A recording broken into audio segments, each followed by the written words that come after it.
هاي مفاجاه جبنا لكم الادوبان. الناس اللي تحداتنا وقالوا لك جيب لنا سلعه تركيه تاع 5 ملايين وبيعها ب 7 مليون ونص. هاي الادوبان السعر تاعها 1700. هيا السعر تاعها 1700 خويا كيما راكم تشوفوا. بسم الله ما شاء الله. جيب لي كولي جيب لي كولي. هاي خوتنا شفتوا هكا شوف هاو ديروا روج لي كاش جديد.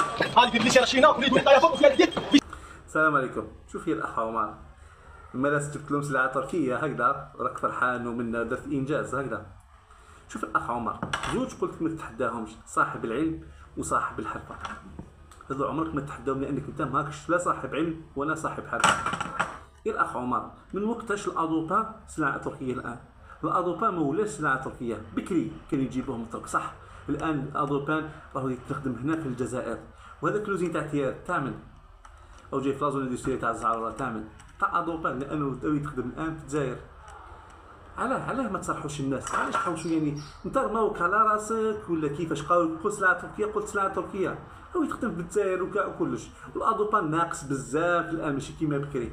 يطرطق روح تسقسي اي حيره فيه يقول لك عندنا دائما عندنا لي بروبليم فيه. علاه ما تصرحوش الناس؟ كي قلت لهم الحديث عن الرسول صلى الله عليه وسلم سبحان الرجل سبحان اذا باع سبحان اذا اشترى، وعلى ما تقول لهمش حديث الرسول صلى الله عليه وسلم من غش فليس منا، او في روايه من غشنا فليس منا، ان هذا يعتبر من الغش والكذب على المشتري. على ما تقولها لهمش؟ وعلى ما تقولهمش بلي انت قلت لهم نريدو كذا؟ على ما تقولوش بلي نتوما نريدو تخدموا بلاله نتاع بي في سي فارغه كامل تعوج شويه ريح يخرج. باراكور حنايا نخدموا بلاله انجيكتي صحيحه صوليد نطرطق ما والو. علاه ما تقولها لهمش؟ علاش تقول لهم تاع السوار؟ علاه ما تقولوش نتوما ديروا 3 ريبوم تاع بلاستيك هذيك؟ علاش ديروا 3 ريبوم؟